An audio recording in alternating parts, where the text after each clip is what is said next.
एक और अहम जो पेशरफ्त हुई वो हमने देखी जब फील्ड मार्शल का बेमिसाल इस्तकबाल किया गया और उन्होंने अमेरिकन प्रेसिडेंट डोनाल्ड ट्रंप से मुलाकात की और उसकी शह सुर्खियां बनी।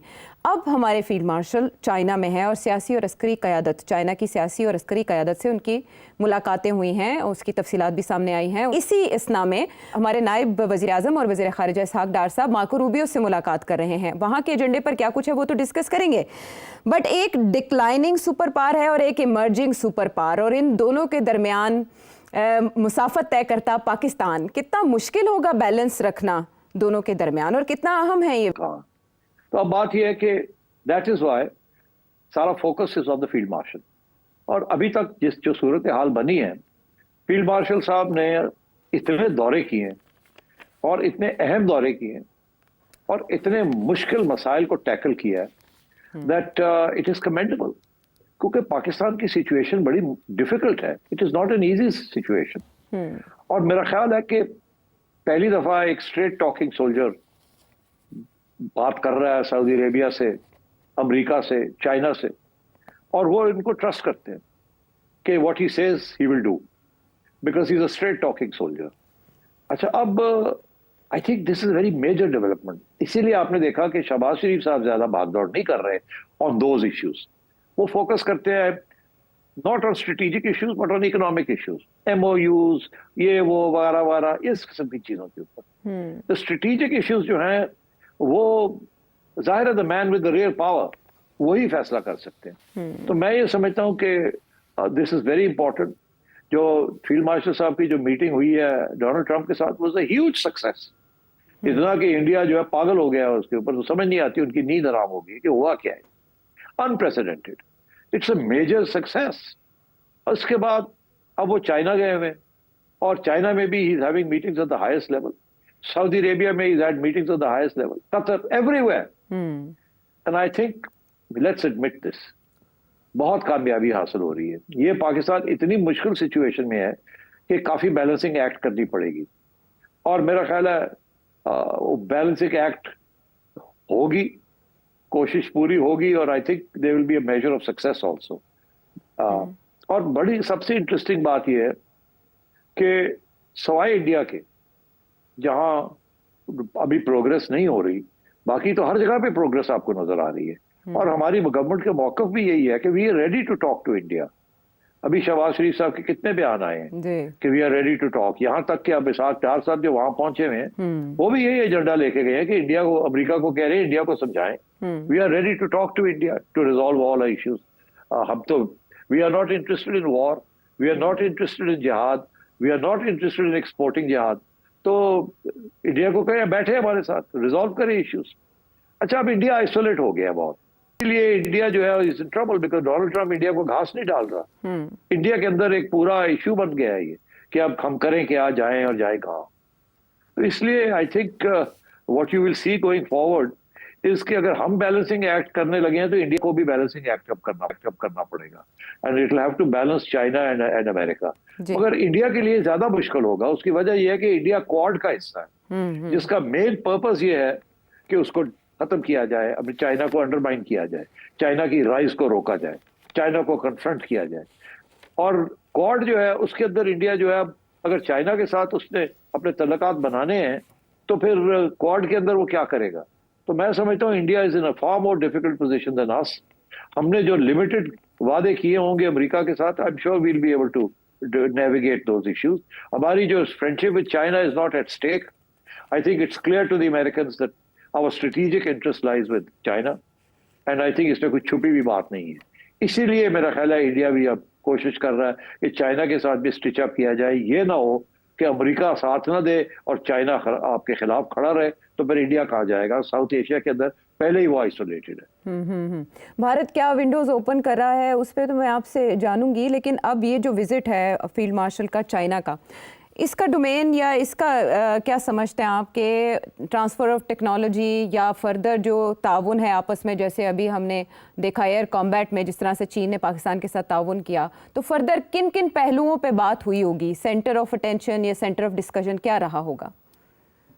देखिए, गवर्नमेंट और चाइना तो ज़्यादा खुल के बात नहीं करते, मगर बिहाइंड द सीन्स क्या बातें होती है मुझे भी नहीं पता। मगर मैं स्पेकुलेट तो कर सकता हूँ ना कि ये इश्यूज हैं, यकीनी तौर पे इन पे बात हुई होगी। अब क्या तय हुआ that I don't know, but जाहिर है अगर इतने क्लोज रिलेशनशिप है तो कोई अच्छी चीजें तय हुई होंगी ना। तो अब वो क्या इश्यूज कौन से? एक इश्यू तो ये है कि आप चाइना के बहुत से लोन्स हैं आपके पास, उनकी रीशेड्यूलिंग करानी है, ठीक, और वो चल रहा है काम। चाइना ने कुछ लोन्स को रीशेड्यूल कर दिया है जी। मेरा ख्याल है ये एक रिक्वेस्ट होगी कि इसको थोड़ा सा और लैक्स किया जाए, बिकॉज हमारे हालात इतने अच्छे नहीं। दूसरा ये है कि हमने चाइना की एडवांस टेक्नोलॉजी, जो जहाज है J-10 के आगे वाले J-35, उसकी भी हमने रिक्वेस्ट की हुई है कि हमें वो दिए जाए along with the missiles that go with it. वहां भी पैसों का ही मसला है। China will be more than happy to give you those, वो देने के लिए तैयार होंगे, मगर मसला ये है कि उसके लिए पैसे चाहिए ना। तो ये भी एक इश्यू हो सकता है, बिकॉज देखिए कोई भी आजकल क्रेडिट के ऊपर तो जहाज नहीं बिकते ना। यहाँ तो एड, चाइना एड तो देता नहीं military, China will sell stuff to you. तो हो सकता है उसकी टर्म्स के ऊपर बात हो रही हो सकता है और टेक्नोलॉजी शेयरिंग के ऊपर हो रही हो कि आगे इंडिया के साथ अगर कोई इश्यू बनता है तो क्या क्या पॉसिबिलिटीज हो सकती है, how will China and Pakistan work together to overcome those problems. और last but not least, China का इशू रहा है CPEC.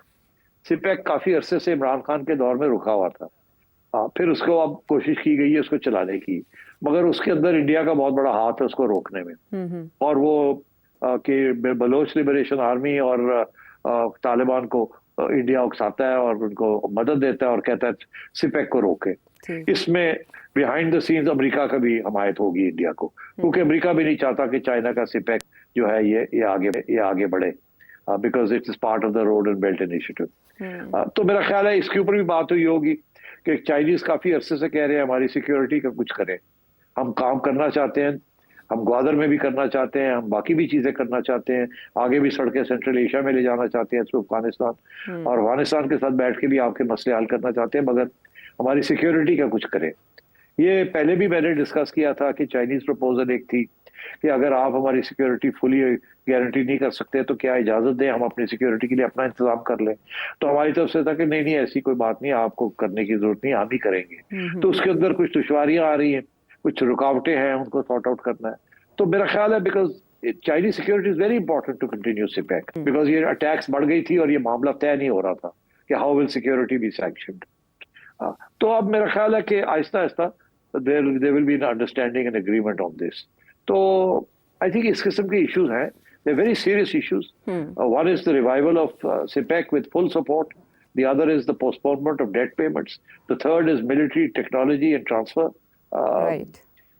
And last but not least कि अगर इंडिया कोई गड़बड़ करता है तो how will China help Pakistan in that case? Because देखिए इंडिया ने तो ये अभी तक कह रहे हैं ना कि हमने खत्म नहीं किया, ऑपरेशन सिंदूर जारी है।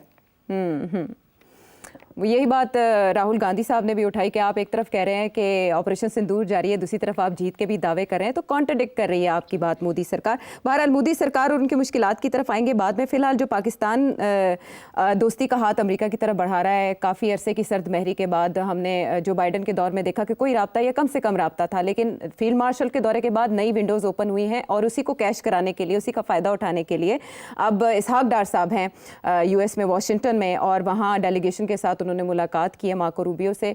पूरा वफ्द है उनके साथ, पाकिस्तानी सफ़ीर भी जो अमेरिका में है वो भी उनके हमरा मौजूद हैं। ये बताया जाता रहा कि एजेंडे पर क्या शामिल होगा, उसमें जम्मू कश्मीर भी होगा शामिल, बाकायदा अमरीकी वजारत ख़ारिजा की जानिब से ये बताया गया, और पाकिस्तानी वजारत ख़ारिजा ने भी इस बात की तस्दीक की कि जम्मू कश्मीर के अलावा इंडस वाटर ट्रीटी का मामला भी ज़ेर गौर आएगा। मुझे आपसे जानना है कि इलाकाई तनाज़ात पर मरकूज़ रहेगी ये मुलाकात भी, अकॉर्डिंग टू ग्लोबल मीडिया। क्या हो सकता है मुमकिना तौर पे बातचीत में, और इसहाक डार साहब क्या कमिटमेंट्स करके आएंगे? देखिए एक तो ये ट्रेड डील जो है ना ये कंप्लीट हो जाएगी, India is working on it, मगर अभी पूरी कामयाबी उनको हासिल नहीं हुई, और हमारी तो ऑलमोस्ट कंप्लीट है, और मेरा ख्याल है अनाउंसमेंट भी हो जाएगी during this trip. That's a very major thing. Kashmir का जहाँ तक मामला है वो डोनाल्ड ट्रंप कर कुछ नहीं सकता कश्मीर के बारे में, वो फोर्स नहीं कर सकता इंडिया को to sit across the table, मगर कम से कम इंटरनेशनलाइज तो हो गया है।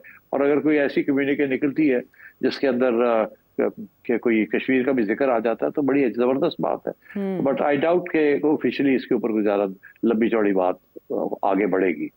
बाकी ये है कि आई थिंक डार साहब इज कॉम्पिटेंट, बड़ी अच्छी आर्ग्यूमेंट्स देते हैं, is a very forceful negotiator, and I think वो जब आएंगे तो कुछ ना कुछ कामयाब होकर ही आएंगे, ताकि आपको एहसास हो इस बात का कि मामले अमेरिका के साथ और बेहतर होने जा रहे हैं। ठीक है, और इस मुलाकात के जब तफसीलात सामने आएंगी तो पता चलेगा कि क्या पेशरफ्त हुई। बहरहाल फ़िलहाल सिग्निफिकेंटली पाकिस्तान का किरदार देखा जा रहा है। पाकिस्तान एक बड़े खिलाड़ी के तौर पर आलमी मंजरनामे में उभरा है। वापस आते हैं एक ब्रेक के बाद।